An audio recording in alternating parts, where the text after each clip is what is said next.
All right, guys, so we're trying to paint the Papa Saurus engine. This is Josh from YouTube. Hi, guys. Josh enlightened me with the term aerosol-overhaul. He always has a good selection of aerosol products. So we have the metal cast blue, Ooh. which of all the colors I painted last year, this was the most reliable. Most reliable? Okay. And then I got Cummins beige if you want to go industrial. I mean, it is a Papa Saurus, but let's be honest, we're not Cummins purists over here. We just like horsepower. And then this is the red choices we got. And then which engine color blew up the most often? The red. Red? Yeah. Red for race? Yeah. And then I have this one, which is like a... That's my gray. Well, actually, I did it first, but okay. That's this color. That's a pretty nice gray. Yeah. Now, I'm not going to mask the head and block separate, but I can hold a pretty good line freehand. Oh, Also, turbo. This is just your standard black, though. This would be hard for oil leaks. 4 times faster, but hard for oil leaks. Yeah. Let's go with, should we do some blue on the block and then smear into some red up on the head? Just, sure. Not a hard, we'll kind of do the foose fade. So what do you think? You got to use this first. And it's then a multi-stage and it's a lot of coats. So in other words, this is off the table. Oh, okay. So what can I get done tonight so we can install the engine tomorrow? Hit it with the self-etching primer and then 2 coats of this. 2 coats of this and call it? And then if you want to really make it poppin', clear. Okay. Folks, this is Josh from YouTube, and this is Meyer from YouTube. He was the stunt driver in the last video. Show him the goods, dude. I mean, I'm seeing a big old turbo here. I'm starting to get nervous as a 12-valve guy. When you see that on a common rail, you start getting scared. I mean, I've got like a size large hand, and that turbo is size large. How big is it? That's a 4.4. 4.4 inch. Yeah, Jeb charger. Good for what? 1,000 horsepower? 3,000 engine horsepower. 3,000 engine horsepower. So we're thinking in compounds like 22 to 2,300 fuel. Knowing my luck, it'll do like 19.99. Wait, this isn't for the street race. So what are you bringing for the street race that I got to keep up with? Just your average tow pig daily driver, 6'7". It's a SXC 472 8710 with a aggressor PDD 488 now 132. Now for the guys that don't speak Borg Warner turbos, that's a 72 millimeter turbo. Yeah, and an 88. And an 88 millimeter turbo. Now how big is a stock turbo on a 12 valve? 54, right? 56. 56 millimeter. So. And then we got a gated manifold and then 2 kits of nitrous. All right, guys, we're ready to paint this thing. Now I'm not much for fancy paint jobs. Most of my trucks are ugly. And let's be honest, paint just adds weight, but it's a shame to have a brand new block and have it get all rusty. So, got her masked off pretty good. Self-etching primer. That's what Josh said to do. Let's try it.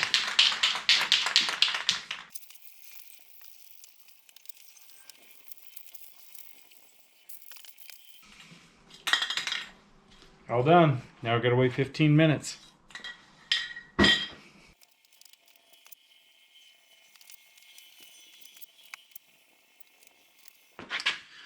All right, time to finish up this paint job with some Duplicolor red.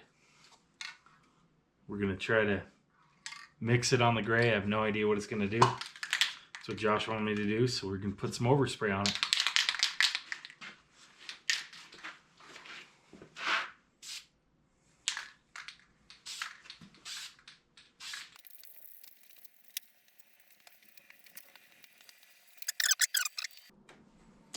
All right, let's take a look at this. Still wet.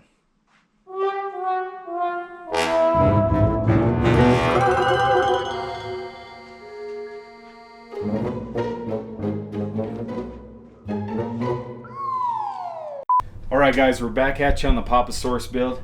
Check out these brand new, hot off the press, never before seen, power driven rocker pedestals. Come a little closer, check these things out. These are an aircraft quality heat treated stainless steel. They got the nice PDD logo on them here. Made in USA right here. And what's magical about these is look at the bottom of these. Now these are a little lubed up because I got them ready to install.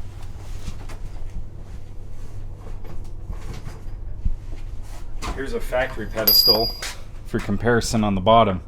See how wide the base is compared to this? These things rock, and if you get on an old head, you'll see crease lines where these have been wagging. This is to prevent the wagging, which lets you get more lift at the rocker arm, which lets you end up with more power. So that's why we've done that upgraded base. Plus, this is a really soft material. Because this is heat treated hard, this base is twice as rigid as that just from material alone. So, and check out on the top, it's already pre-set up for running your head studs. So if you got stock head bolts, this will still work, but most guys running this are running head studs because they want to make power. This is totally fine for a stock application as well. But let's put them on the Papa Saurus. Then to top this off, we're going with a power-driven Stage 3 12-valve hybrid. It's hybrid because it's got a 24-valve ball end, but it's got a 12-valve cup, but it has a 24-valve ball end. The reason we did that is we're running 24-valve tappets on this engine with the budget builder cam, and so we need a hybrid push rod. We're going stage 3 because we're trying to send this well over 1,000 horsepower, and we wanted the heat treated heavy duty push rod. So I'm going to lube these up with a little lubricator plate, drop in the motor, and we're just about wrapped up on this assembly. We'll get there.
Okay, we're gonna go to 50 foot-pounds.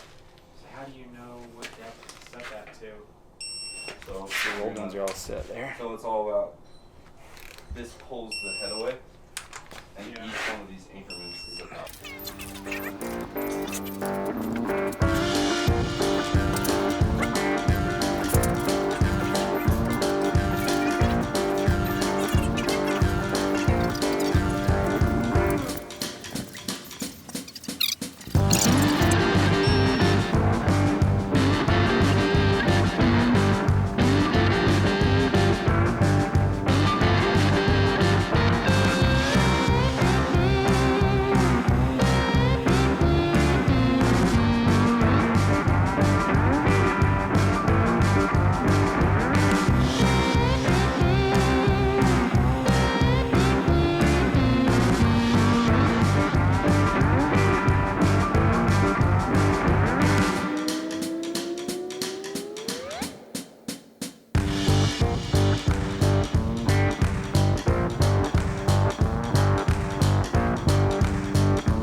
Alright guys, we're coming along pretty good on the engine assembly here.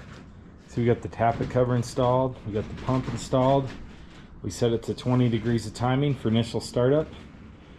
We got all the rockers installed, valve lash set, got the rear flex plate on. We got the adapter on, billet freeze plugs. We got the steed speed manifold on. Water inlet neck, water outlet neck, water pump. So what we've got now is these locking stage 8 fasteners. We love these on race trucks because these manifold bolts always try to loosen up, and you can over torque these and get them to stay a little bit better, but we've broken the ears off the top of the heads torquing them too hard. So it's best to just torque them to spec, you know, 38, 40 foot-pounds, whatever you choose, and put these stage 8 locking fasteners on here. The way these things work, they come with this nice lightweight aluminum tab. So because we torque this bolt clockwise, we're going to put the tab on as far as we can counterclockwise. And it locks onto the splines there. And then there's a little C-clip in here. Push this little C-clip down, or circlip, whatever you want to call it.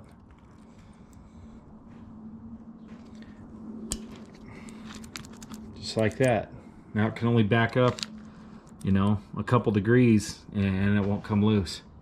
So we're going to go ahead and put that on all the rest of these and get this thing wrapped up. We'll get some injectors thrown in here, get some valve covers on it, and then it's time to stab the motor. Pretty cool.